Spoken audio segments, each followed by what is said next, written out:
Ok, vamos a empezar con la sesión 5.1, métodos de estudio de la Biblia y el lugar de las presuposiciones. Este es un tema muy importante porque nos ayuda a tener la aproximación adecuada cuando leemos la Biblia, la actitud adecuada y estar conscientes de nuestras limitaciones al momento de interpretar la Biblia.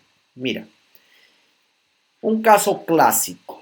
¿Qué está equivocado en la imagen de abajo? A ver, escríbame en los comentarios qué es lo que está equivocado. La manzana, profe, la manzana. Ya, está equivocada la manzana. La ¿Por qué? serpiente, profesor. ¿Por qué está equivocada la manzana en la imagen de abajo? Digo la serpiente, profesor. A ver. Porque no fue una manzana, profesor, fue un fruto nada más. Oh, Las serpientes eran bellas, pastor. interesante. Las serpientes volaban, profesor. Ya, bueno, La serpiente venenosa. Ya. A ver, voy a pedir que si pueden hacer sus comentarios de manera escrita para no causar ruidos adicionales. Yo estoy leyendo aquí sus comentarios, sí.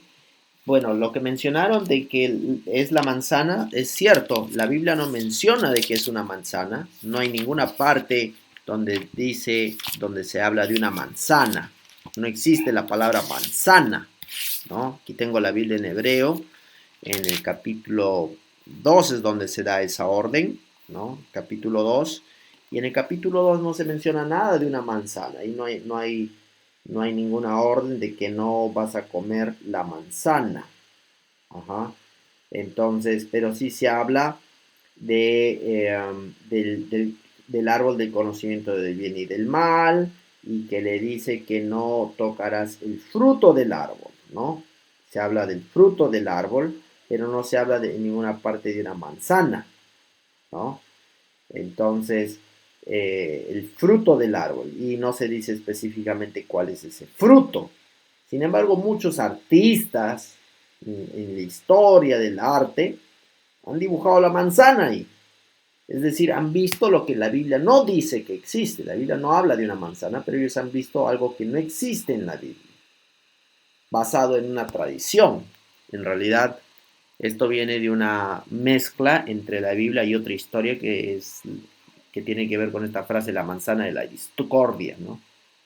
La manzana de la discordia viene de una mitología griega y se fusionaron estas dos historias para producir una especie de sincretismo entre la Biblia, entre la historia bíblica del árbol del conocimiento del bien y del mal, y la historia griega donde aparece esta manzana de la discordia.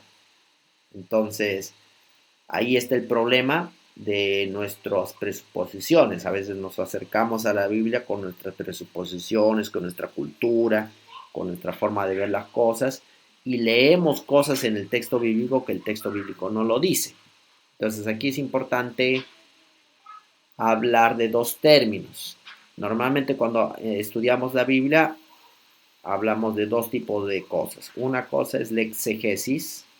¿Qué cosa es la exégesis? La exégesis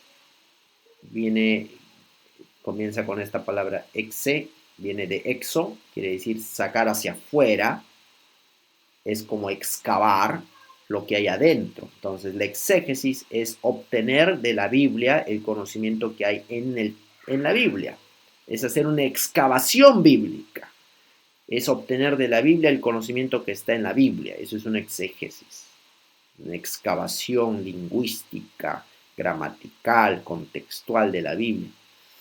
El otro proceso es diferente, es eisegesis. Pastor. Sí. Pastor, ¿podría explicar de nuevo el primero?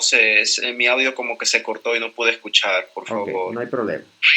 La exégesis, el término exégesis comienza con este exe, que viene del griego exo, sacar hacia afuera lo que está adentro. Entonces, la exégesis es sacar de la Biblia, aquí está la Biblia, ok,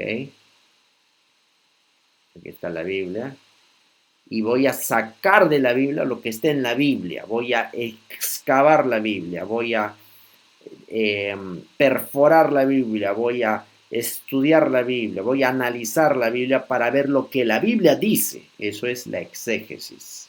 ¿Okay? Es un arte de excavación bíblica, de estudio bíblico, de perforación de lo que el texto bíblico nos dice. Análisis gramatical, sintáctico, lingüístico, literario de la Biblia. Lo opuesto es la eisegesis.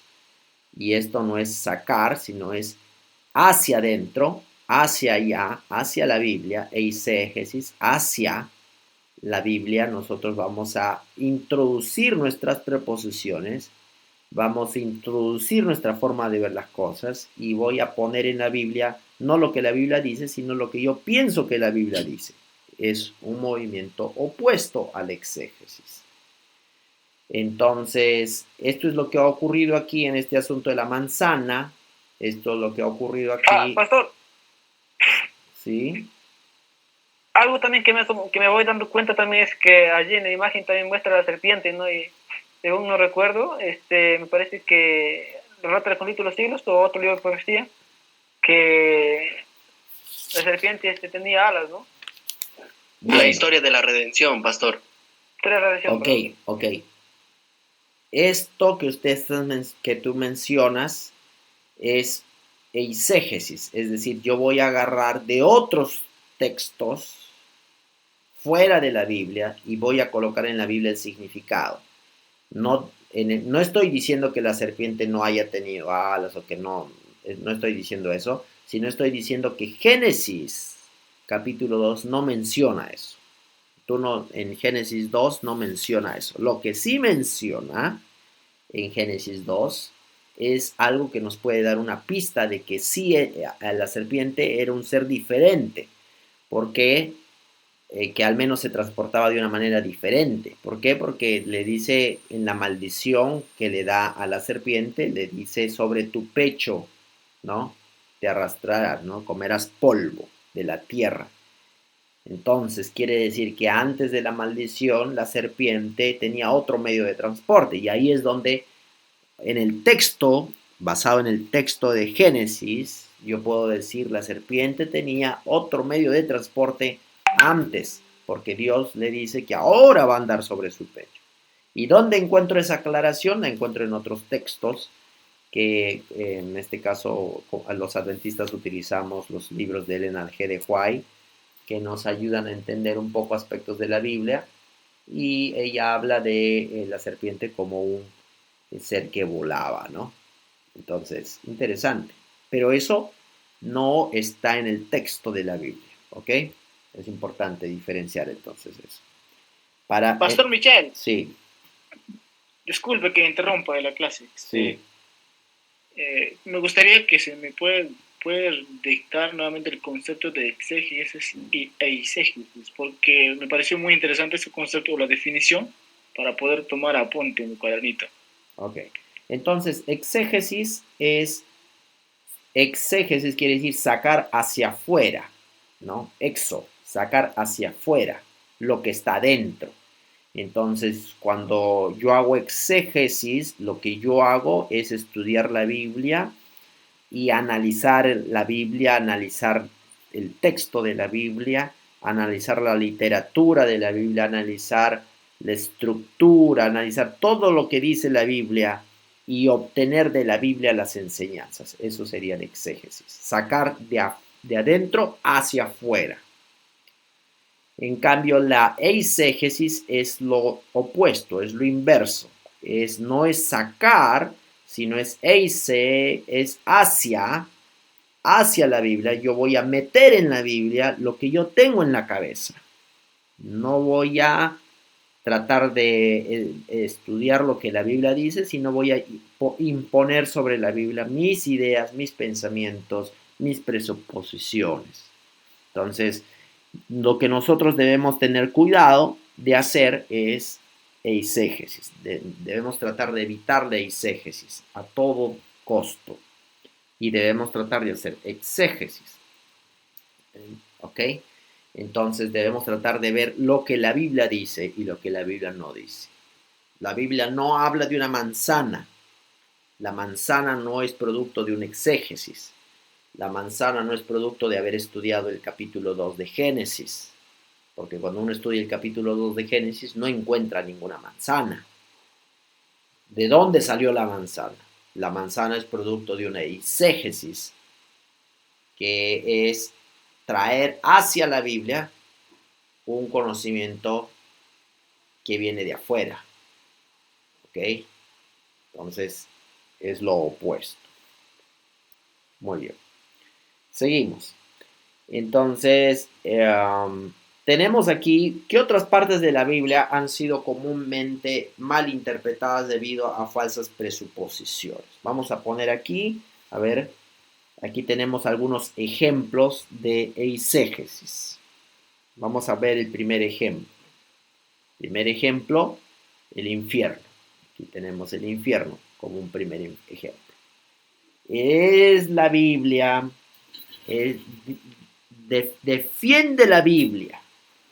defiende la Biblia la existencia de un infierno, defiende la Biblia la existencia de un infierno.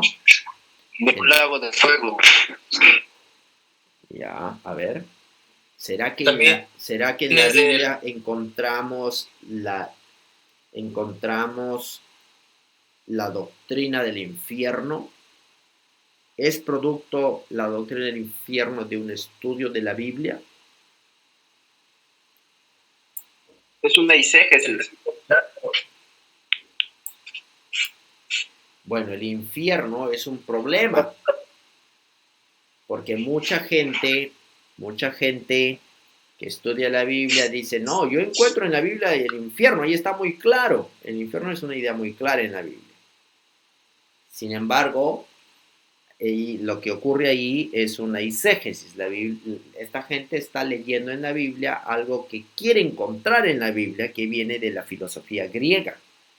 Porque en la filosofía griega sí existe la idea de un infierno.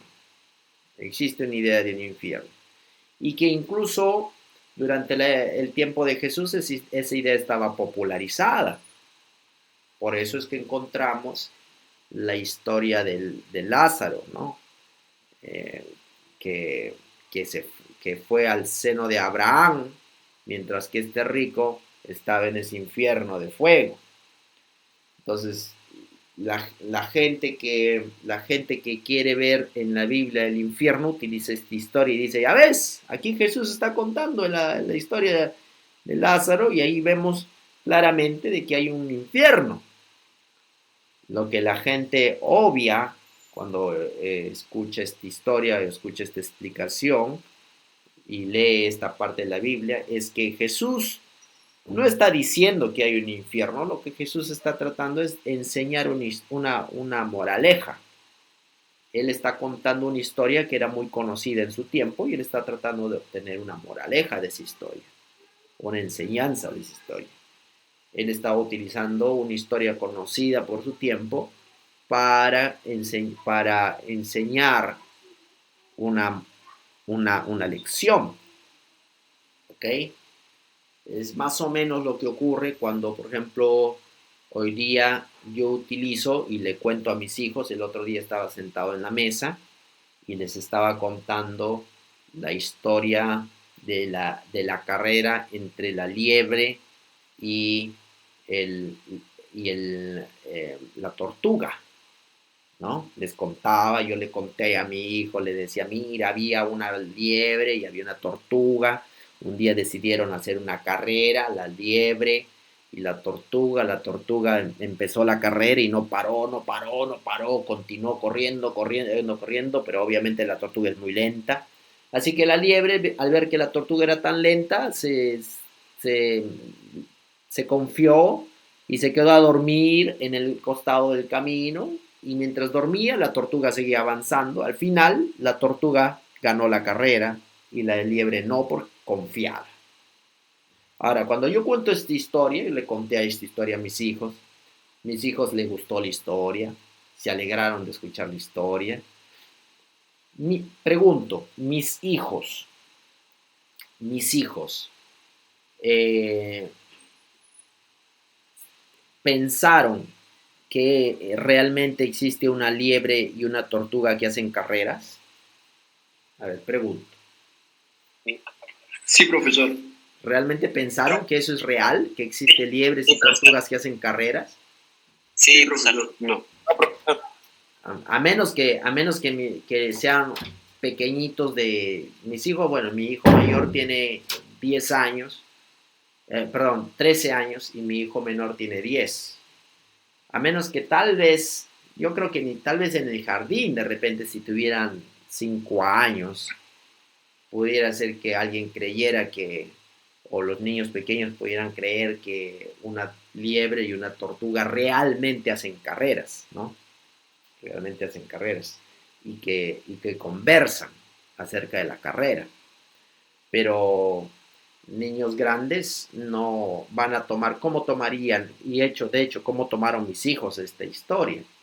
Ellos lo tomaron como una historia ficticia que tenía una enseñanza, ¿no? No lo tomaron de manera literal, lo tomaron de una manera simbólica.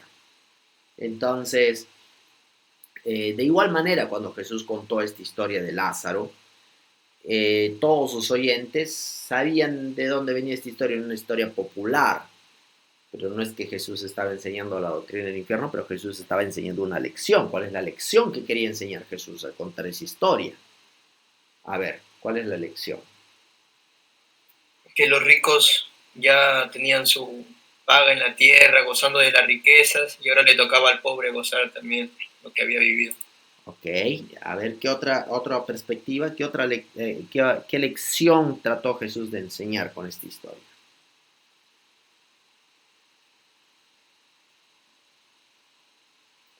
Vamos, jóvenes. Aprender a compartir, profesor.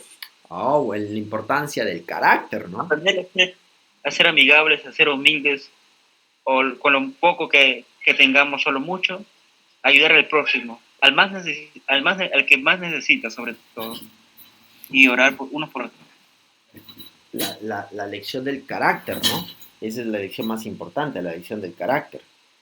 ¿Qué es lo que realmente Dios está buscando de nosotros? No son nuestras riquezas.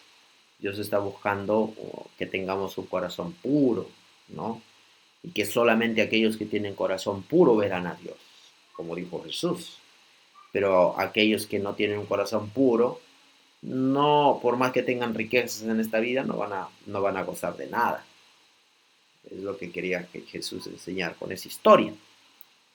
Ok. Entonces, aquí veo algunas preguntas con respecto a este tema del infierno.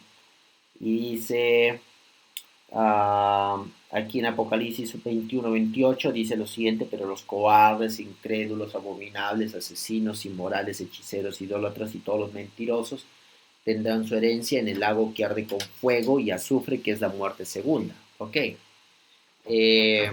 Aquí se habla de un lago que arde con fuego. Ok, muy bien. Muy buen punto. Entonces, cuando uno lee este texto, por ejemplo, en Apocalipsis 21-28, uno dice, ve, pastor, aquí está el infierno. No te vayas tan rápido.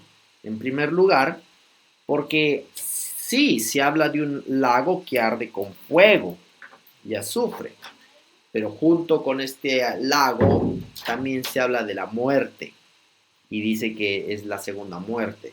Es decir, la gente no se va al lago para vivir en el lago. No es que en el lago van a vivir, no, sino que en este lago la gente va a morir. Eso es lo que va a pasar con la gente en el lago de fuego. La gente va a llegar al lago de fuego y va a morir. El lago de fuego va a eliminar a todos los pecadores. Y esto es lo que está diciendo este texto. Solamente que lo que pasa es que cuando yo tengo esta idea, esta presuposición en mi mente de que existe un infierno, leo este texto y digo, ya ves, aquí está el infierno. Pero no lo estoy leyendo completo. La otra parte que estoy leyendo es que el lago, lo que va a ocurrir en el lago es la muerte segunda. La muerte que va a acabar con todos los pecadores. Muy bien, así que Carlos Jean-Pierre dice justamente eso. Muy bien. Luego hay otra pregunta aquí. De Apocalipsis 21, eso ya aclaramos. De Apocalipsis, luego... Pastor, Sí, pregunta.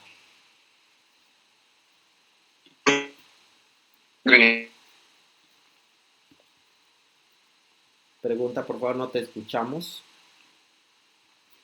digo, ¿por qué eisegesis no lo encuentro en el diccionario? ¿Por qué eisegesis no lo encuentras en el diccionario? Ok, quizás esa es una pregunta que no te puedo responder. En este momento tendría que salir de aquí y ver mi diccionario. Un momento. Vamos a ver. Yo creo que es una buena pregunta, así que vamos a eisegesis.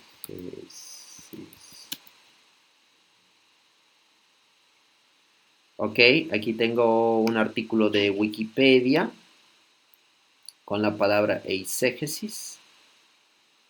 Aquí tengo y dice eisegesis del griego eis, en, y terminando por la exégesis de exegestai, llevar a cabo, es el proceso de interpretar un texto de tal manera que el lector introduce sus ideas generalmente de manera subjetiva.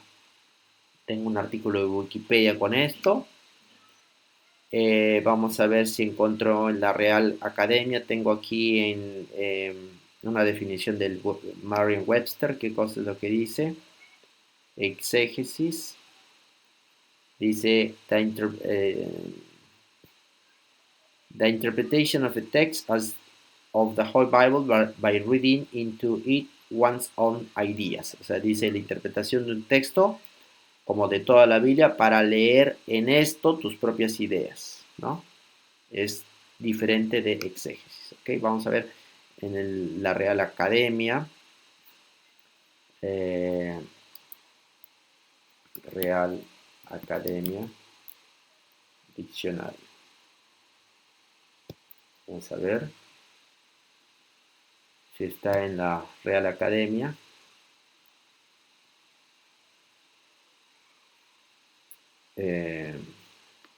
Eisegesis. Exégesis, tengo la palabra exégesis y la palabra eisegesis no está en el diccionario. Oh, buena, interesante, no lo había revisado en la Real Academia. Vamos a ver qué cosa dice exégesis. Otra entrada que contiene la forma exégesis. Verbo exégesis, no me da mucha definición. Aquí está, del griego exégesis, explicación del relato. Bueno, lo que hay que recordar es que la Real Academia contiene las palabras que son que están aceptadas por la comunidad española de lengua española, ¿no? La comunidad erudita de lengua española. Pero lo que pasa es lo siguiente, que existen términos técnicos correspondientes a las diversas disciplinas que a veces, en algunos casos, puede ser que no lo encuentren ahí. Obviamente porque son términos bastante técnicos. En el caso de eisegesis, me parece que eso es lo que ocurre. Tenemos, eisegesis es un término bastante técnico que se utiliza en los estudios teológicos, ¿no? Entonces es posible que por ese motivo no lo encuentres ahí. Así es. Gracias, pastor. Sí. Pero es una buena pregunta, no lo había notado nunca antes, así que es interesante verlo. Pero ya me ha pasado con otros términos también teológicos que están en los libros teológicos, se emplean en los libros teológicos, pero lamentablemente no están en la Real Academia Española, ¿no? Me parece que la explicación es por la tecnicidad de estos términos. Ok. Vamos a continuar entonces nuestra explicación aquí. En Salmos 9.7, alguien tiene la pregunta. Salmos 9.7 dice, pero Jehová permanecerá para siempre, ha dispuesto su trono para juicio. Me parece que ese texto no dice nada acerca del infierno. Me parece que hay una equivocación en el texto en todo caso. 9.17 dice, los malos serán trasladados al Seol. todas las gentes se olvidan de Dios. Ok, allí se utiliza en Salmos 9:17 se habla del Seol. Este es un buen texto para explicar cómo nuestras presuposiciones juegan un papel importante cuando leemos la Biblia. Porque la gente dice, los malos serán trasladados al Seol. ¿Qué cosa es el Seol? Es el infierno. Ahí está claramente, pastor, como usted dice que no hay infierno en la Biblia. Ahí está bien claramente el Seol. Bueno, cuando uno analiza la Biblia y qué cosa es el Seol es esto. Es una lápida, es una tumba, mejor. Es una tumba. Eso es el Seol. Es una tumba donde la gente es enterrada. Eso es el Seol. Y lo que está diciendo la Biblia aquí es los malos serán trasladados a la tumba. ¿Dónde van a parar los malos? En la tumba. Mueren en la tumba. Todas las gentes que se olvidan de Dios. Ahí está. Esa es la explicación. Entonces Seol no tiene el significado de ser un infierno, es simplemente la tumba. Ahí está. Sin embargo, ahí viene el problema cuando leemos la Biblia con nuestras presuposiciones. ¿Ok? Muy bien, aquí hay otro texto, por ejemplo, que están preguntando. Sí. Pastor, entonces, Pastor, infierno. Adelante. Y si es que alguien nos preguntara, ¿el infierno existe? ¿Cuál sería nuestra respuesta en conclusión? No existe. ¿Y en qué texto, pastor, nos basaríamos para poder explicar de que no existe? Bueno, hay varios textos, no solamente existe. Recuerda que una doctrina es el producto de es el producto de un estudio de la Biblia completa. No hay un solo texto. Si un principio de interpretación que hemos visto en la clase pasada es que yo no puedo basar mi doctrina en un solo texto de la Biblia. Si yo utilizo un solo texto de la Biblia o un par de textos de la Biblia para fundamentar una doctrina, estoy en la calle. No estoy haciendo una correcta interpretación de la Biblia. La Biblia necesita ser interpretada como un todo y las doctrinas necesitan ser fundamentadas no solo con un texto o dos textos, sino es una enseñanza que va a lo largo de las Escrituras. Y así que podemos utilizar varios textos. ¿Y por qué, pastor? Ok, ¿por qué? Por ejemplo, ¿por qué qué? ¿Por qué debo utilizar varios textos o por qué, pero ¿por qué a qué, digamos? Quizá, bueno, te estoy entendiendo por qué es que debo utilizar varios textos. Quizá esa es la pregunta. ¿Por qué? ¿Por qué debo utilizar varios textos? Porque la Biblia dice en Isaías capítulo 8, versículo 20, a la ley y al testimonio. Si no dijeren conforme a esto, es porque no les ha amanecido. En otras palabras, debo basar mis enseñanzas en la Biblia, en lo que dice la ley, en lo que dice la Biblia. El apóstol Pablo dice en 2 Timoteo 3:16, toda la escritura es inspirada por Dios y es útil para redarguir. No solamente un texto de la Biblia, sino toda la Biblia es útil. Debo tomar la Biblia como un todo, toda la Biblia. Cuando Jesús estaba hablando con sus discípulos en el camino de Maús, Jesús les explicaba lo que las escrituras decían de él. No un texto, sino en varias partes de las escrituras. Entonces, eso es la razón del por qué debo tomar no solo un texto, sino varios textos. Ahora. Y nuestro argumento para poder responder sobre la pregunta que nos hagan, si es que existe el infierno, ¿cuál sería nuestro argumento, no? Bueno, aquí estoy explicando varios argumentos, ¿no? Número uno, entender bien la terminología bíblica. En primer lugar, entender qué significa Seol.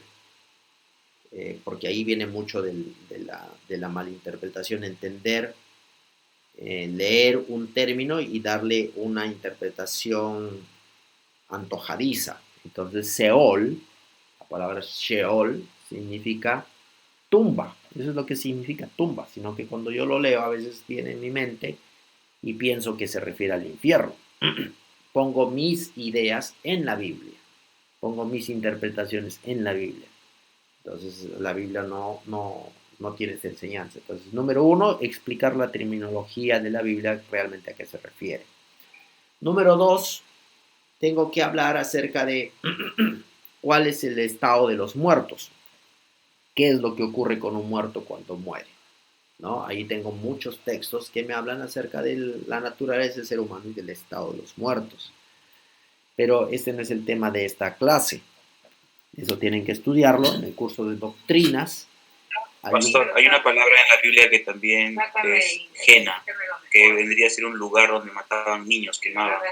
Y a veces los judíos lo relacionaban eso, ¿no? Claro. El Gena es un lugar donde se hacían este tipo de cosas, sacrificios, ¿no? Pero que otra vez, no, ahí el Gena no es un infierno, simplemente era un lugar de muerte, es un lugar de muerte. Igual que el Seol, Gena era un lugar de muerte, donde había muertos, ¿no? Entonces, todas esas ideas están relacionadas a la muerte, a la tumba, a la muerte, no a un infierno de fuego eterno, ¿ok? Pastor, entonces este infierno está como que mal descrito ahí en la Biblia. Sí, aquí tengo el texto que ustedes han leído, me parece, a ver, no estoy seguro si dice infierno, espérate, porque a veces las traducciones, yo ahorita como no estoy leyendo muchas traducciones, realmente yo más leo la Biblia hebrea y la Biblia griega, no estoy leyendo las traducciones ya hace varios años, así que déjame ver si dice, o ustedes me ayudan a buscar dónde hay un término que dice infierno en la traducción. La mía dice infierno, pastor. ¿En dónde? En la mía dice infierno. ¿En dónde? Los malos serán trasladados al infierno. ¿En dónde? ¿Qué texto? En Salmos 9:17. Ah, ya. Pastor, en la mía igual. Ya, Salmos 9:17. Ok, mira, ahí está el problema porque yo no confío en las traducciones, porque toda traducción, creo que la vez pasada hemos visto este asunto, ¿no? Toda traducción es una interpretación. Toda traducción es una interpretación, no importa quién haya hecho la traducción, si sean católicos, si sean protestantes, toda traducción. En Reina Valera 1960 dice Seol, no dice infierno. Ahí dice Sí, Seol. algunas actividades, nuestro Señor Jesucristo dijo que el fuego, todo ese castigo que sufrían en Genón, lo comparaba en el juicio final, ¿no? Para las personas que iban a ser quemadas con azufre, ¿no? Que iban a sufrir con eso, ¿no? Ok. O sea, él no era Genón. Ok, pero vamos por partes. Como decía Jack el Destripador, ¿no?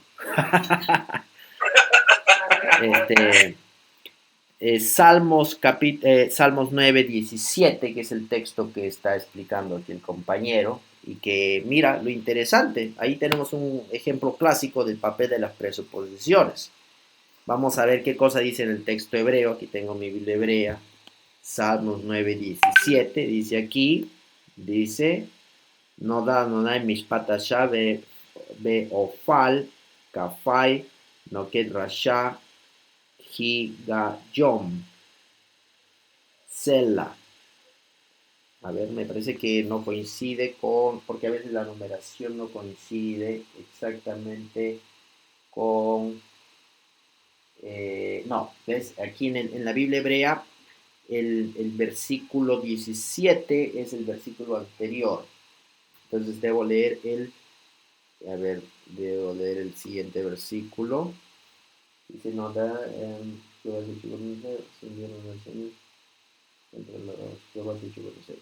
no da. El 17 aquí es el 16 allá. Entonces el 17, aquí está. El 18, es el 18. En la Biblia hebrea es el 18. Y dice, Yashubu Reshaim Li Sheol, Kol Goyin Shekehu Elohim. Mira lo que dice aquí en el texto hebreo. Dice, retornarán los malos al Seol. Inclusive dice retornarán. Viene la raíz shup, que significa retornar. O sea que no es que serán llevados, ¿ah? Sino que van a retornar. Es decir, ya habían estado ahí. Interesante, ¿ah? Por eso es que yo no confío en las traducciones, no confío ni en la Reina Valera, no confío ni en la nácar colunga, yo confío en mi Biblia Pastor. hebrea, aquí. Por eso aquí en la facultad enseñamos hebreo, enseñamos griego, para que ustedes, pastores, sean formados en el texto, de tal manera que no hagan Pastor. eisegesis, sino Una gran hagan ventaja, exégesis.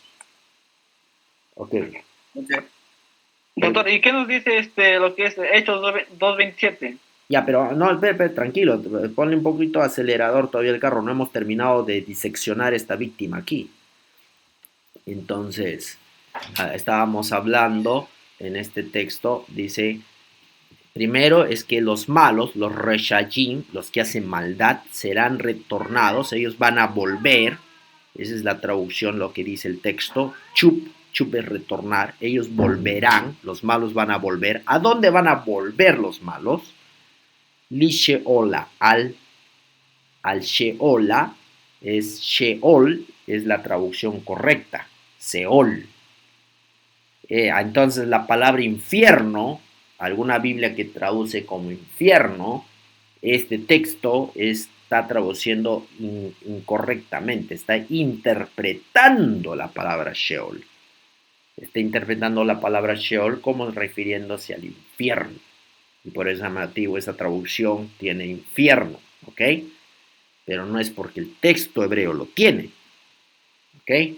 Entonces, aquí nos está hablando de los malos que están retornando al Sheol, están retornando al Seol, a la tumba.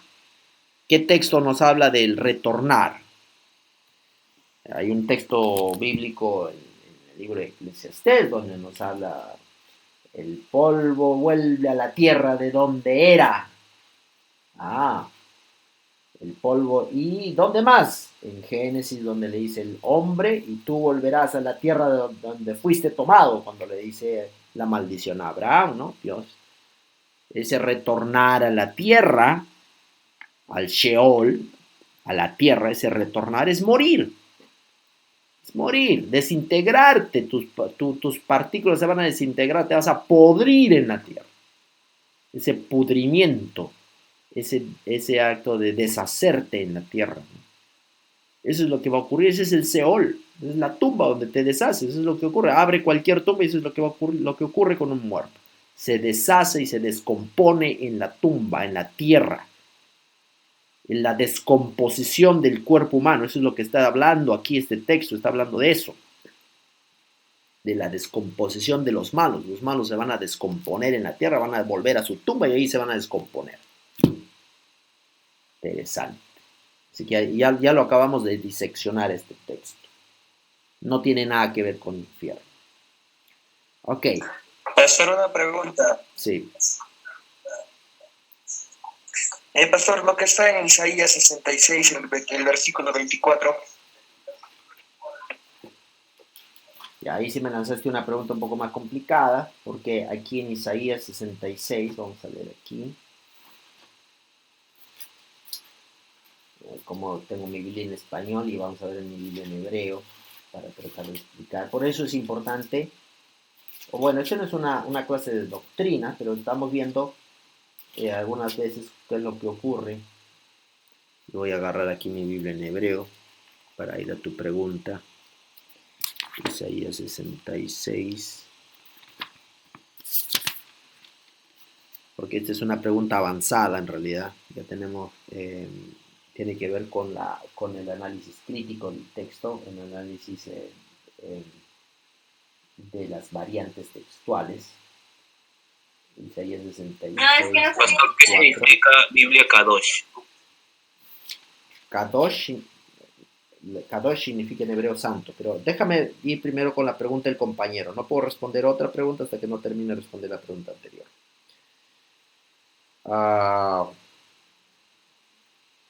Deja dibujar redonde, ya, ok. Wayitzeú, Reú, Greja, Olafín, Joyen, Liki, Toalatán, Lotamut.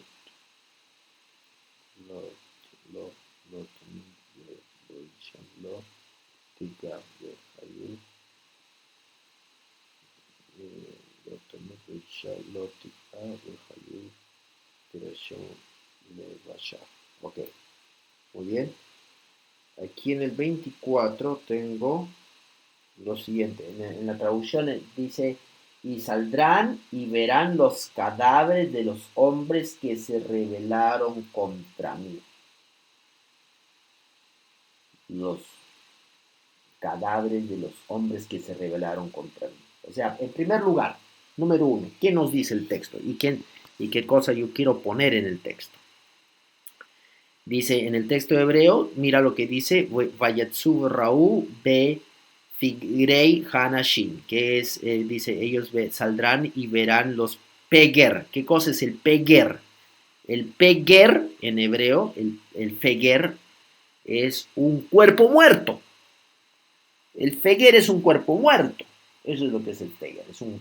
Y aquí, ahí lo traduce bien esta versión que tengo, cadáver. Ahí es cadáver. Muy bien. Esa es una traducción correcta de esa parte. Hay que prestar atención a lo que la Biblia dice. Dice, saldrán y verán los cadáveres de los hombres que se rebelaron contra mí. Número uno, ¿qué nos está diciendo el texto? Hasta ahí. Primero avancemos. Hasta ahí.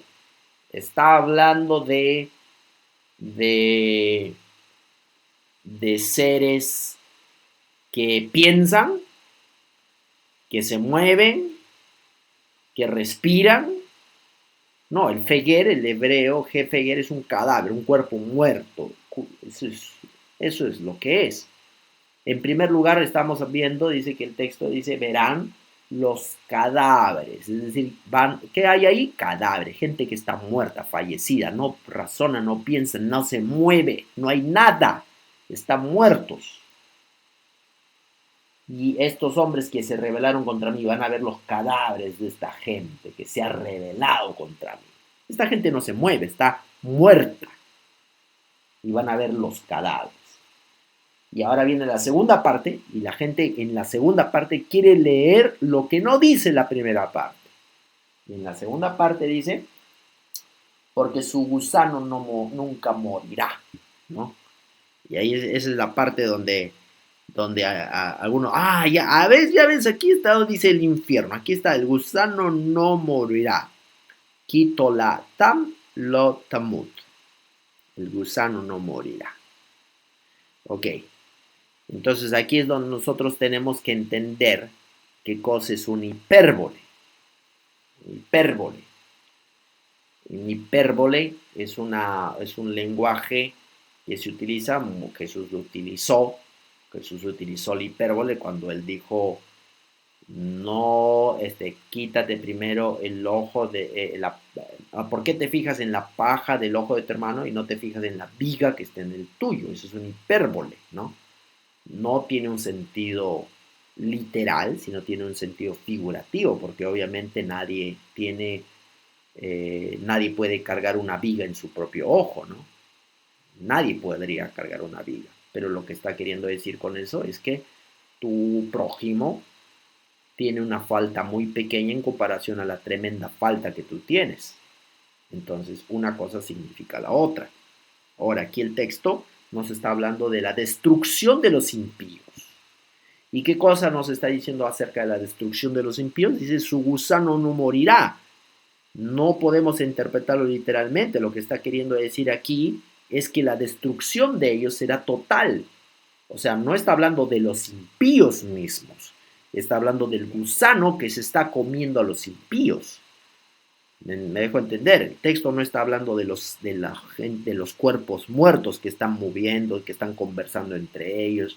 Un impío le dice a otro impío, ¿por qué estamos aquí? No, el texto no está mencionando eso. Está hablando de los gusanos que se están comiendo a los impíos. Sus cuerpos ya están muertos, ya no razonan, ya no piensan, pero los gusanos están ahí. ¿Y por qué el texto está diciendo que los gusanos no morirán? Porque los gusanos van a devorar, se están haciendo un festín con estos cuerpos muertos hasta que se los terminen de comer completamente. El gusano no morirá. Y dice, y la segunda parte también dice, y ve ishan lo tikva. ¿Qué cosa es? Y el fuego no se apagará. ¿Qué cosa es se apagará? Y ahí está también una mala traducción. Ahí es no es apagarse. Realmente, bueno, sí, parcialmente es apagarse, pero el término hebreo kavá es extinguirse. Extinguirse. Existe una diferencia semántica entre uno y el otro. Apagarse y extinguirse. Es decir, que nadie va a poder extinguir. Tú vas a ir con tu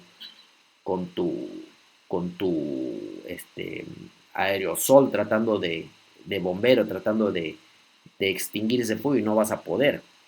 Exactamente lo que ocurre en un incendio, cuando a veces los bomberos tratan de apagar el incendio y por más que le echan agua o le echan lo que le echan, no pueden extinguir el fuego. No lo pueden extinguir. Eso es exactamente lo que está diciendo aquí el texto. No se va a extinguir hasta que el fuego complete su trabajo. Y termina diciendo, y serán abominables a toda carne. Serán abominables.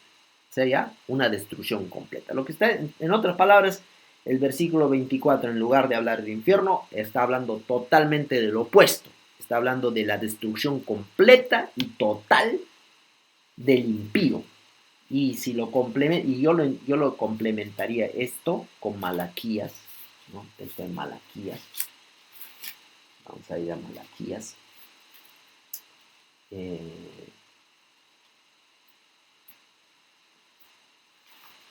Capítulo.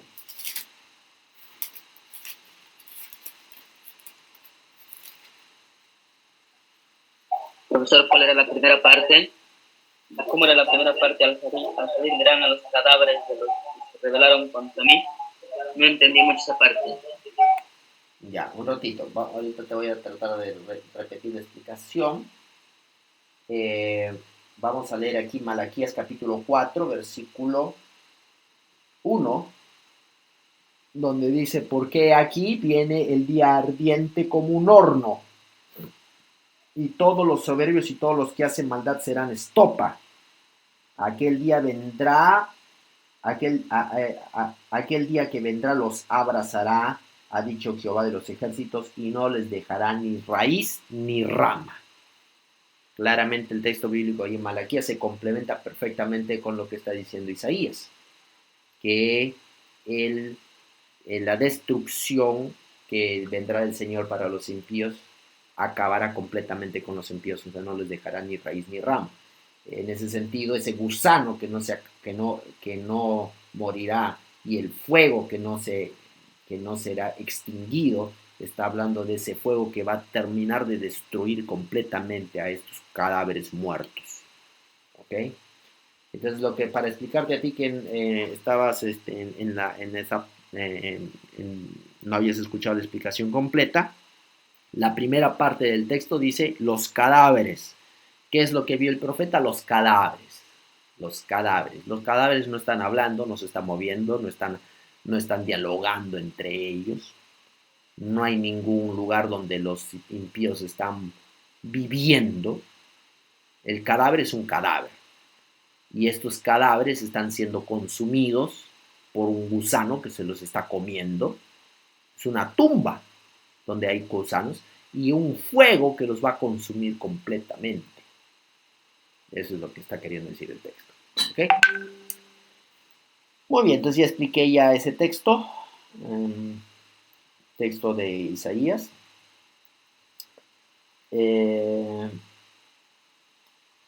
Ahora el texto, algo parecido. Mateo 25, 41 al 46 dice, apartaos de mí, malditos, al fuego eterno, y que ha sido preparado para el diablo y sus ángeles. Otra vez, el asunto del fuego eterno. Fuego eterno. ¿Qué cosa es ese fuego eterno? ¿No? Está en Mateo 5, 41, 43. El fuego eterno es justamente ¿qué cosa es Dios? ¿Qué dice la Biblia que es Dios? La Biblia dice que Dios es fuego consumidor, fuego eterno. Isaías 33:14. El fuego eterno es algo simbólico. Claro. ¿Qué cosa es ese fuego eterno? Entonces el fuego eterno es simplemente Dios, la destrucción que Dios va a traer al impío, a Satanás y sus ángeles. Es el fuego que no va a poder ser extinguido. Exactamente lo que acabamos de leer en Isaías. Ese fuego que no se va a poder extinguir, que va a acabar con todo, que va a acabar con Satanás y sus ángeles, que los va a destruir Fuego completamente. que viene de Dios. Sí. Entonces, en ninguno de estos versículos nos menciona de impíos que están hablando y se están moviendo y están diciendo, wow, estamos sufriendo aquí en el infierno, por favor, Señor, ten misericordia de nosotros, o cosas así. Al contrario, estos textos están hablando de una destrucción total y completa de los impíos, que es el destino de Satanás. Satanás también va a ser destruido completamente y no quedará ni raíz ni rama, como dice el libro de Malaquías. ¿Ok? Entonces aquí nosotros, por ejemplo, en este tema del Seol, tenemos varios textos bíblicos donde vemos este problemita de la eisegesis, ideas que nosotros tenemos que tratamos de poner en el texto bíblico, que no están en el texto bíblico, pero que tratamos, que nuestra cultura, la forma como nos han enseñado, nuestra iglesia, nuestros líderes religiosos, la tradición religiosa que tenemos, nos orienta y nos lleva a leer la Biblia de una manera equivocada. Eso es la eisegesis. Algo parecido ocurre con el asunto de los muertos. Porque aquí en el asunto de los muertos... Disculpe que le interrumpe. Justamente estaban diciendo algunos compañeros si el espíritu de profecía es exégesis o eisegesis. Bueno, para empezar, el espíritu de profecía, Elena de White no ha hecho exégesis, ni ha hecho eisegesis. Existe una diferencia entre ser inspirado por Dios. Cuando tú eres inspirado por Dios, nosotros los adventistas creemos que Elena de White fue inspirada por Dios, ¿no? Por ejemplo. Pero ella también dijo que existe una diferencia entre la Biblia y sus escritos. La Biblia es realmente la palabra de Dios, el canon, la luz mayor. Nosotros no podemos entrar en discusión con eso. La Biblia es el fundamento. Todo aquello que contradice la Biblia es falso. Nada puede compararse a la Biblia. Ni siquiera los escritos de Elena de White. Ella lo dijo claramente. Ella dijo, mis escritos no están a la altura. La Biblia es la luz mayor. Ahora, los escritos de Elena de White, ella se identificó a sí mismo como la luz menor. Es decir, son inspirados por Dios, pero no ocupan el lugar de la Biblia.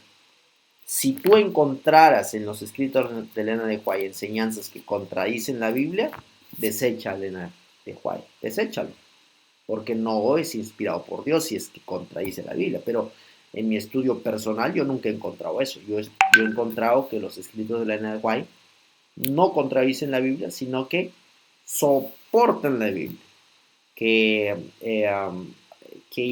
iluminan, ayudan a entender la Biblia, nos llevan a la Biblia, nos conducen a la Biblia, ¿no? No lo opuesto, no es lo que ocurre, por ejemplo, con Urias Smith, ¿no?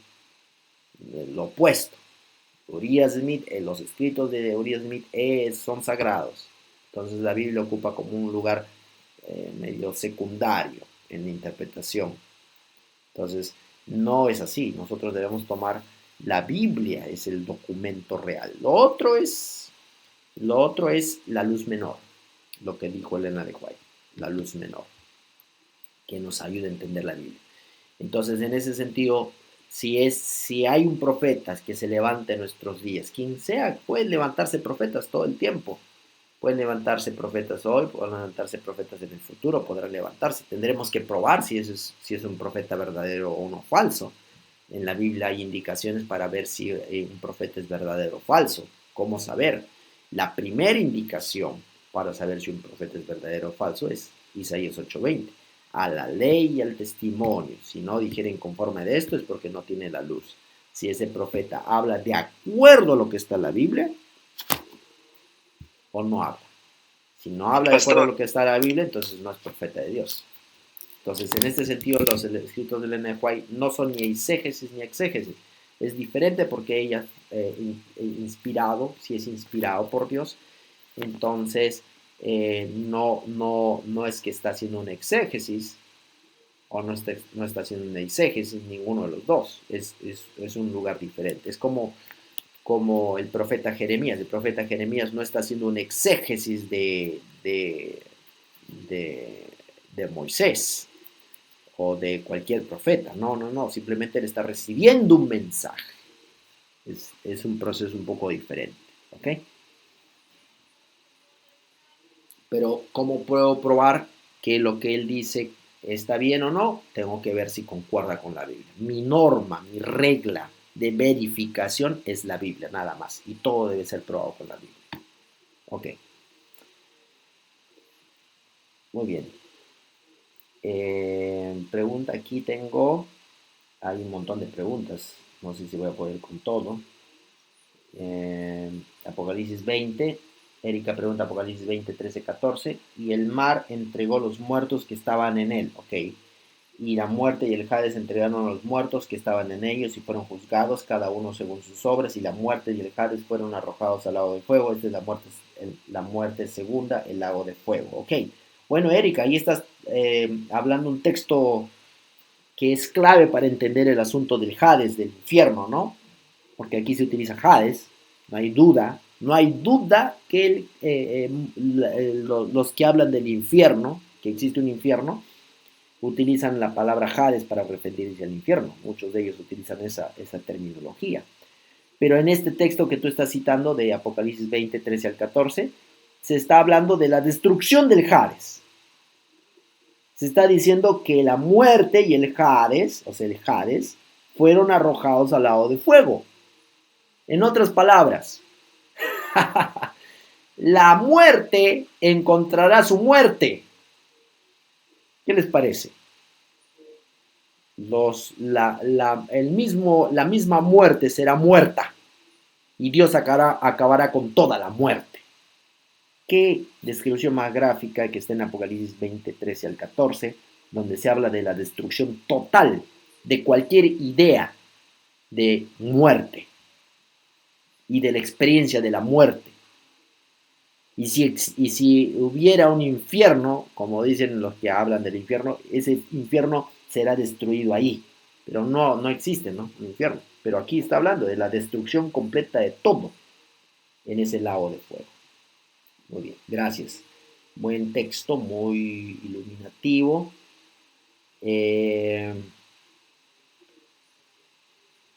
Erika, O sea, pastor, sí.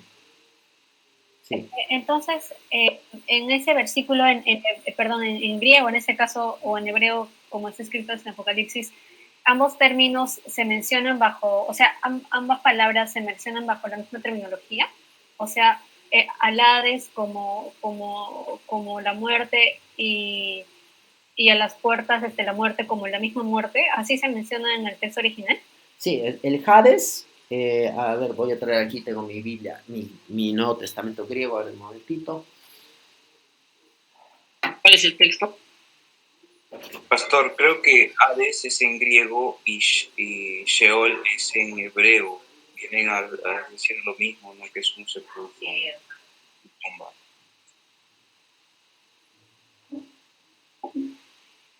Cito Apocalipsis 20, 13 y 14. Disculpen, solo tomé un segundo para traer mi Nuevo Testamento en griego. Aquí en Apocalipsis, vamos a ir aquí, en Apocalipsis,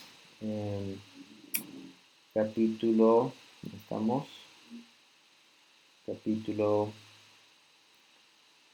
20, 13 al 14. 20, 13 al 14 dicen Caíodoken, Etalasa, Tos necros, tos en aute, caí ojotantes, caí adesis, odocantos necros, tos enatos, caí ligaren, escastus catata, ergato. Ok, muy bien. Aquí en la traducción que tengo aquí en Apocalipsis 20, que en esta versión dice... Sí, porque inclusive se habla como que de tres términos, ¿no? Luego es la muerte y el Hades, es otra cosa, y al final dice, fueron arrojados al lago de fuego, que es otro término, entonces no sé cómo está escrito en el original. Ok, primero, aquí se habla, dice, aquí se habla del el primer término, y el mar entregó los muertos son los necros, y ahí viene pues el término, cuando nosotros vamos a los enfermeros, doctores, se habla de necronizado, ¿cómo se dice? Necronizado, ¿no? Y se habla de la necromancia, que es la necromancia, es el arte ocultista de consultar a los muertos. Así que dice el necros, los muertos, los necros, los que están muertos, que había en él. Y luego dice, y dice en la traducción, y la muerte y el Hades, ¿no? El mar entregó a los muertos que había en él, y a la muerte y al Hades. Ok, y esa parte de la muerte es el tánatos. El tánatos es la muerte. Y el tánatos no es exactamente, o sea, corresponde con el término de la muerte en nuestro idioma español, ¿no? Así que está bien. O sea, Dios se entregaron a los muertos, a los que estaban, a los necros, entregó al tánatos y también ¿qué más dice aquí? Al sepulcro. Y al Hades. Y el Hades, ¿no? Y la muerte y el Hades. Entonces, y en el término griego dice Hades. Exactamente corresponde con Hades. Edocrantos. Ok.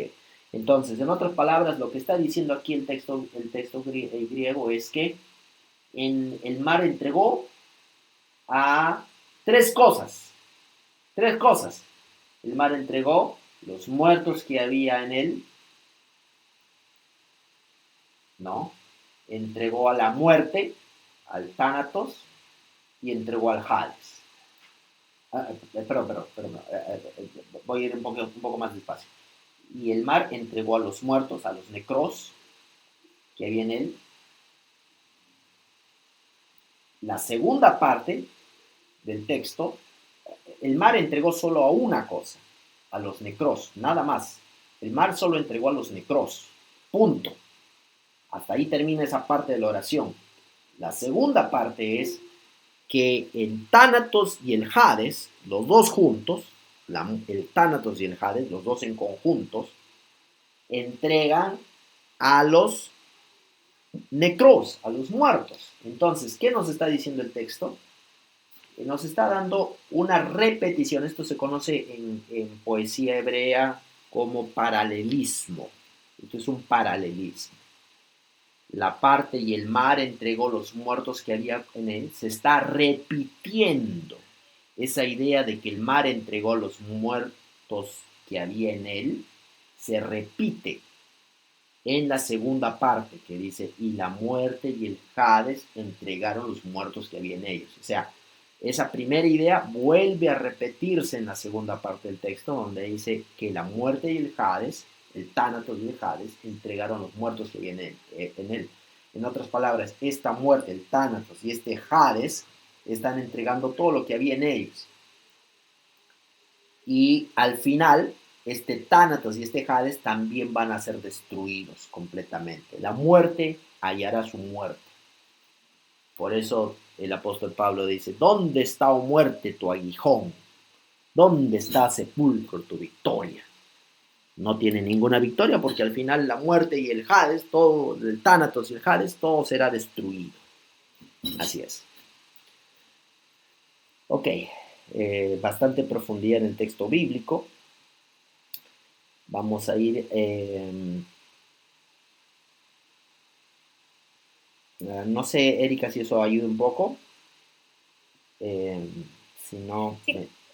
Gracias. Ya, ok. Sí, pastor. Muchas gracias. Sí. A ver, vamos a ver aquí otra pregunta.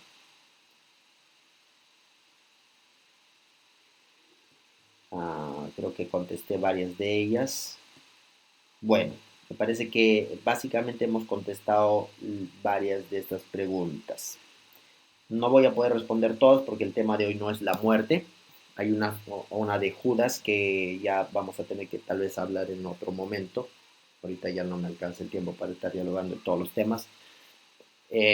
Pero básicamente la idea es que tenemos este problema, que nuestras presuposiciones nos llevan a leer cosas que el texto bíblico no menciona. Luego tenemos el asunto de la muerte. Lo mismo ocurre con la muerte. ¿Qué es lo que ocurre con la muerte? Mucha gente cree que tú te descarnas. Tu cuerpo muere, pero tu espíritu sale de tu cuerpo. Y al momento de salir, tu espíritu deambula y tiene dos lugares a los que va, sea al cielo o al infierno. Esto es otro problema que no voy a entrar ahorita en explicarlo completamente, pero esto es otro problema que también, esto se llama dualismo, que está basado en la filosofía griega, la filosofía de Platón, del mundo de las ideas, que en el mundo de las ideas existen, es la realidad y que nosotros aquí en la tierra somos una sombra, por lo tanto nuestro cuerpo es como una cárcel que no nos deja gozar de la realidad que existe en el mundo de las ideas. Así que los cristianos se enamoraron de las ideas de Platón y por enamorarse de las ideas de Platón perdieron de vista lo que la Biblia dice. Entonces, las ideas platonistas de Platón malinterpretaron varios textos de la Biblia, de tal manera que las presuposiciones entraron a jugar un papel muy importante, es el proceso de eisegesis. ¿Ok? Muy bien, algo semejante como con lo que ocurre con el asunto del machismo. Aquí la última figura. Muchos leen la Biblia para decir, oh mira, la Biblia es machista. Aquí la cabeza del hogar es el hombre. La mujer está para lavar los platos, limpiar la casa, para eso está la mujer. No para nada más, solo para lavar los platos y para tener hijos, procrear hijos. Esa es la única función. Eso es un problema porque nuestras presuposiciones nos están haciendo leer la Biblia de esa manera. ¿Ok? Entonces, las presuposiciones juegan un papel muy importante. Esta interpretación de la Biblia machista no es correcta. No es una interpretación correcta. ¿Por qué? Yo solamente tengo muchos por qué. Solamente voy a dar uno de los tantos por qué. Uno de los por qué es cuando vienen a Jesús y lo quieren atrapar con esa pregunta, ¿no? Y le dicen acerca del divorcio, ¿no? Y Jesús dice, en el principio no era así, dice Jesús. En el principio no era así. Y cuando Jesús dice, en el principio no era así, porque vienen los fariseos y dicen, pero Moisés permitió dar carta de divorcio, que no sé cuánto. Y Jesús les dice, por la dureza de vuestros corazones. En otras palabras, ¿creen que Dios lo dijo porque realmente él quería permitir eso? No, el Señor lo hizo por la dureza de vuestros corazones. Pero en el principio no era así. En otras palabras, muchas veces Dios ha sido condescendiente y le ha permitido ir a su pueblo un poco más allá de lo que realmente Él quería para su pueblo. Es lo que dijo Jesús, por la dureza de vuestros corazones. Pero no era lo que realmente Dios quería para su pueblo. Vemos varios ejemplos de eso en la Biblia. Un ejemplo de eso es cuando el pueblo de Israel quería rey. Queremos rey, Señor, queremos rey, queremos rey, queremos rey. No era el plan de Dios que su pueblo tuviera rey, pero Dios les permitió tener un rey por la dureza de sus corazones. Y al final eso fue malo, porque Dios les había advertido, su rey les va a hacer trabajar obligatoriamente, les va a cobrar impuestos, etcétera, etcétera. Y eso es exactamente lo que ocurrió. Pero por la dureza de vuestros corazones, Dios le permitió a los israelitas tener rey. Así que el pueblo tuvo rey, porque la dureza de vuestros corazones. Porque me dicen, pastor, pero ¿cómo Salomón tuvo varias esposas? ¿Cómo David tuvo varias esposas? Miren, por la dureza de vuestro corazón. No es que Dios no era el ideal de Dios. Dios dijo no, y Dios le reprendió a Salomón, se le apareció en sueños y le dijo no, sino que él fue más allá de donde Dios le permitió. Dios no le permitió tener varias esposas. Nunca le dijo, bien, Salomón, me parece que lo que estás haciendo está excelente, ten más esposas. Jamás le dijo eso. Sino que Salomón fue más allá de donde Dios le permitió. Entonces, eso es lo que ocurre continuamente. ¿Por qué existen muchos casos de machismo en el Antiguo Testamento? No es porque Dios dijo, oh, amén, esto está muy bien. No, sino es por la dureza del corazón humano. El corazón humano siempre ha sido duro. Y Dios ha tenido que batallar con esa dureza del corazón humano. Y en esa dureza del corazón humano había mucha gente que ha sido machista en el Antiguo Testamento. Y está escrito ahí en la Biblia cómo se han portado ellos con las damas. Pero no es porque Dios realmente ha anhelado eso, porque Jesús dijo, en el principio no era así. Es decir, al inicio, cuando Dios creó a Adán y Eva, Dios no creó a Eva para hacer una lavaplatos, una limpia casa. No, Dios creó a Adán y Eva y los dos fueron llamados Adán. Los dos. Génesis capítulo 5, versículo 1. Así es. Bueno, Marco dice, tampoco lo opuesto, ¿no? No, exacto. Lo opuesto tampoco es correcto. Porque hay gente que habla de feminismo. Yo no creo ni en el feminismo ni en el machismo. Ambos están equivocados. La postura equilibrada de las escrituras de la Biblia es que el hombre y la mujer como conjunto son la imagen de Dios, no separado, como conjunto, en la figura de la familia, del hogar, ambos como conjunto reflejan la imagen de Dios. ¿Ok? Muy bien. Muy bien, entonces, reflexiona, ¿qué imagen de Dios tienes tú? ¿Qué imagen de Dios tienes? A ver, ¿cómo te imaginas a Dios? ¿Cómo te imaginas a Dios? ¿Y cómo es tu influencia la forma como lees la Biblia? Por ejemplo, esto es muy importante. ¿Por qué? Porque dependiendo qué imagen de Dios tengas. A mí me acuerdo mucho de un ejercicio que me pidieron cuando estaba en el colegio. La profesora de religión nos dijo, dibujen a Dios. ¿Cómo se imaginan a Dios? Cada uno dibujó a Dios de diversas maneras. Algunos lo dibujaron como una luz, que no tiene cuerpo, no tiene nada, solo es una luz. Otros lo dibujaron como una especie de espíritu, ¿no? Y así. Lo que estoy mostrando aquí en la pantalla es, pueden parecer que los dos son semejantes. En realidad, este de acá es un cuadro de Miguel Ángelo, un artista muy influyente que tiene esta escena. Creo que esta escena está en la Capilla Sixtina, me parece. Una capilla arquitectónicamente horrible, pero que Miguel Ángelo decidió mejorarla con sus pinturas. Así que lo que importa cuando vas a la Capilla Sixtina no es la arquitectura de la Capilla Sixtina, que es desastrosa, sino es, bueno, desastrosa, pues estoy siendo un poco exagerado, ¿no? Pero no es llamativa, no es lo mejor que tiene. En realidad lo hermoso de la Capilla Sixtina cuando uno ingresa es esto, los murales hechos por Miguel Ángelo. Así que él pintó tan hermosamente que la gente cuando ingresa ahí ni siquiera presta atención a la estructura, sino solo presta atención a los frescos que están adentro, ¿no? Entonces, aquí en la Capilla Sixtina vemos a Dios.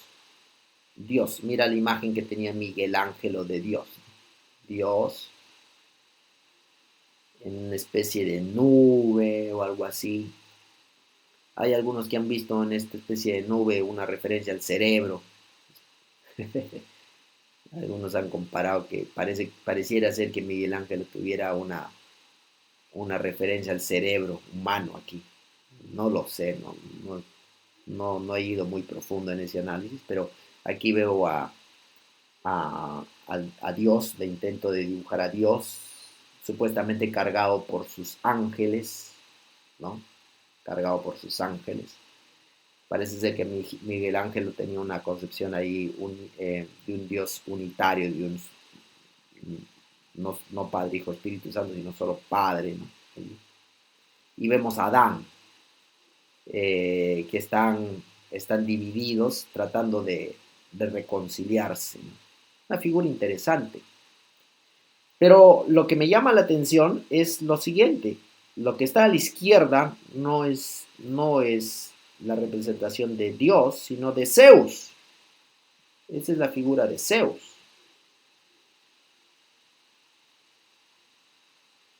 ¿Cuánto parecido hay entre Zeus y el Zeus de la mitología griega y el dios que Miguel Ángel pintó, ¿no? Están iguales. Bastante parecidos, ¿no? Ok. Ese es el problema. El problema está que los cristianos por mucho tiempo, ellos han tomado la figura de este dios Zeus y del mundo de las ideas, de la filosofía platónica y de toda la filosofía griega, y la han incorporado en su forma de leer la Biblia, ¿no? Entonces, este dios, ¿quién es Zeus? Es un dios que vive en un mundo perfecto, donde no hay tiempo. Es un Dios que no está sujeto a la ley del tiempo. Atemporal. Es un Dios atemporal. ¿Y cómo pensamos de Dios? De la misma manera como pensamos de Zeus. Muchos cristianos piensan de Dios de la misma manera como piensan de Zeus. Como un Dios atemporal. Es decir, un Dios para quien el tiempo no existe en absoluto, que no experimente el tiempo en absoluto. Esa es la forma como se piensa de Dios, un Dios atemporal. Y eso ha creado un problema al momento de leer la Biblia. Entonces, ¿cómo interpreta, cuánta influencia la forma, la idea que tienes de Dios en tu lectura de la Biblia? Importa mucho. Por ejemplo, hay textos de la Biblia donde dice que Dios es nuestro Padre, ¿no? Dios es nuestro Padre. Entonces tú lees este texto, Dios es nuestro Padre. Depende qué clase de padre has tenido. Hay algunos de ustedes que han tenido buenos padres. Padres amantes, padres preocupados, cariñosos, afectivos, responsables. Pero hay algunos de ustedes que han tenido padres horribles como padres. No estoy diciendo que no hay que respetar a los padres, pero realmente han sido horribles como padres. Irresponsables, violentos, agresivos, abusivos. Entonces, cuando tú lees este texto bíblico, Dios es nuestro Padre, es tu influencia. ¿Cuánto influencia eso en la forma como lees la Biblia? No te ayuda mucho tus ideas de padre cuando lees la Biblia, porque tus ideas de padre no son correctas, están un poco tergiversadas debido a la experiencia que has tenido con tu padre. Si es que has tenido una mala experiencia, si has tenido una buena experiencia, sí te ayuda a entender un poco en la idea de Dios como Padre, ¿no? Entonces, influencia mucho la idea que tú tienes de Dios cuando tú lees la Biblia, definitivamente. Muy bien, vamos a hacer esto rápidamente. Vamos a leer estos textos bíblicos. Vamos a tratar de leer estos textos rápidamente y ver qué relación tienen esto con las presuposiciones y su función en interpretación bíblica. Vamos a ver.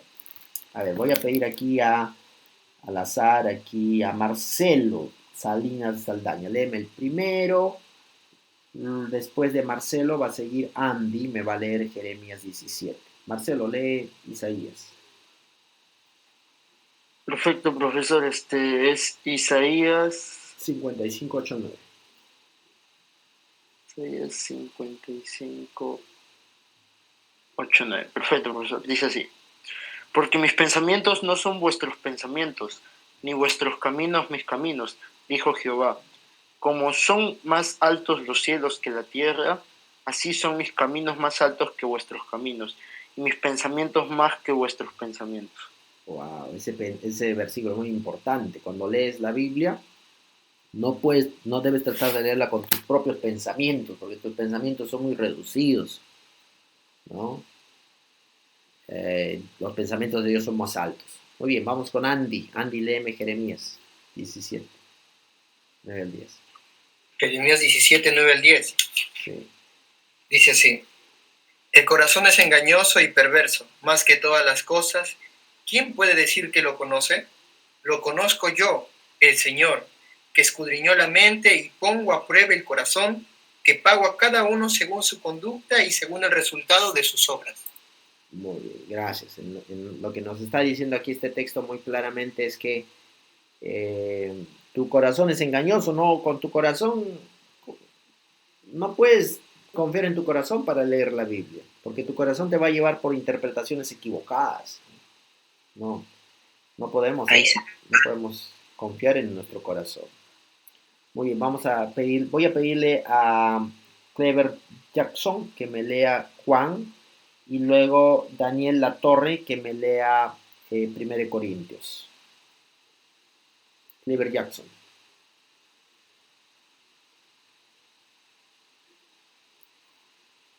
Juan 12:40, ¿cierto?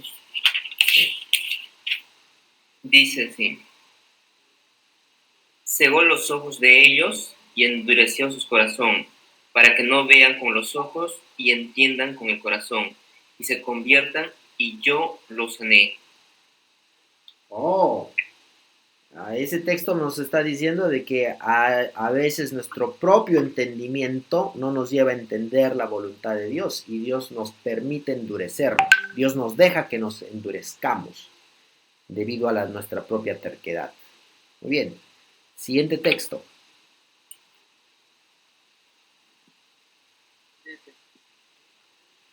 De manera que yo, hermanos, no puedo llamarlos como a espirituales, sino como a carnales, como a niños en Cristo. Os di a beber leche, no alimento sólido, porque aún no erais capaces, ni sois capaces todavía. Ok, ahí nos está hablando algo muy importante. Nos dice que a veces nosotros tenemos el entendimiento de niños espirituales, que todavía estamos consumiendo leche. No sé cuántos de nosotros todavía consumimos leche espiritual. Queremos cosas facilitos. Si te gustan las cosas facilitas, debes preocuparte, porque la mente puede analizar cosas fáciles y cosas complejas. Hay gente que no hace el esfuerzo mental de entender las cosas complejas y eso es un problema. Nosotros tenemos que ser capaces de adiestrar a nuestra mente para entender cosas fáciles y cosas complejas. Y tenemos que forzar a nuestra mente a analizar ambas cosas, las cosas fáciles y las cosas complejas.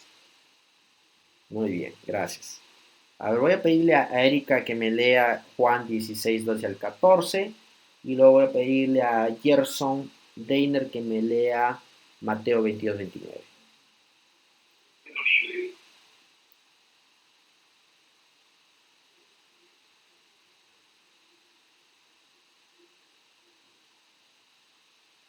Juan 16, 2 al 14. ¿Se me escucha bien? Sí, sí. Ya, dice 12 al 14, ¿no? Ya. Yo todavía tengo mucho que decirles, pero ahora sería demasiado para ustedes. Cuando venga el Espíritu de la verdad, los guiará a toda la verdad. El Espíritu no hablará por su propia cuenta, sino que dirá solo lo que oiga y les anunciará lo que va a suceder después. Él recibirá de mí lo que les diga, y así me honrará. Ok, perfecto. El Espíritu dice, tengo muchas cosas para decirlos, pero no las voy a decir porque no las podré sobrellevar. En otras palabras, a veces hay cosas que no las podemos entender en un momento particular. Nuestra mente no está preparada para entender ciertas cosas. Nuestras presuposiciones, nuestra forma de interpretar la Biblia a veces no nos prepara para entender ciertos textos de la Biblia, por eso no los podemos entender. Eso es muy importante porque a veces tal vez ciertas experiencias que hemos tenido en la vida, cuando leemos la Biblia, no nos ayudan al momento de leer la Biblia. En ese momento tenemos que superar, tiene que haber una superación para poder entender ciertas partes de la Biblia. Es un proceso. El Espíritu Santo nos ayuda en ese proceso. Siguiente texto. Mateo 22, 29, ¿no, profesor? Sí. Ya dice, entonces respondiendo Jesús les dijo, erráis ignorando las Escrituras y el poder de Dios. Muy bien. O sea, ¿cómo uno también se equivoca en leer la Biblia? Por ignorancia de dos cosas. Número uno, ignorancia de la propia Biblia, porque no han leído bien su Biblia, ¿no? Y número dos, ignorancia de que Dios también tiene poder y no conocen a Dios de manera personal. Entonces se puede malinterpretar la Biblia por dos cosas, por ignorancia y de la Biblia misma y por ignorancia del poder de Dios. Muy bien, gracias. Voy a pedirle a Elvis Juárez que lea 2 de Timoteo 2:15 y voy a pedir a Nehemías Vitón Tapia que lea 2 de Pedro 3:16. 2 de Timoteo 2:15. Ajá. Procura con diligencia presentarte a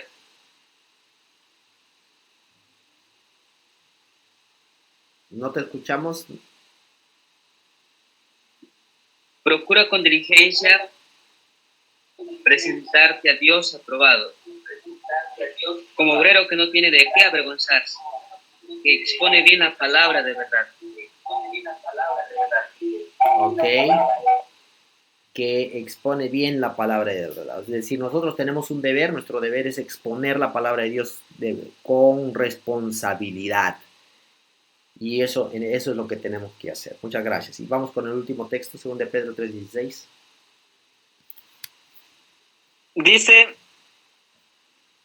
como también en todas sus epístolas hablando en ellas de estas cosas, entre las cuales hay algunas difíciles de entender, las cuales son indoctos e inconstantes tuercen, como también las otras escrituras, para perdición de sí mismos. 2 de Pedro 3:16. Ok, muy bien, gracias. Ese texto ya habíamos hablado antes. A veces en el mismo tiempo del apóstol Pablo, había gente que malinterpretaba los ciertos pasajes de las escrituras, ¿no? Eso es lo que ocurre. Y también hoy día, gente que tuerce las escrituras para su propio bien. Ok, vamos a terminar la clase aquí. Ha sido una alegría poderlos tener el día de hoy. Hemos hablado acerca de la importancia de las presuposiciones cuando nosotros leemos el texto bíblico. Profesor, disculpe, ¿podría subir la grabación o en el YouTube? No está la clase de la semana pasada. Sí, gracias, sí, estoy debiendo la clase de la semana pasada, vamos a ponerla. Pero también esta clase... Profesor.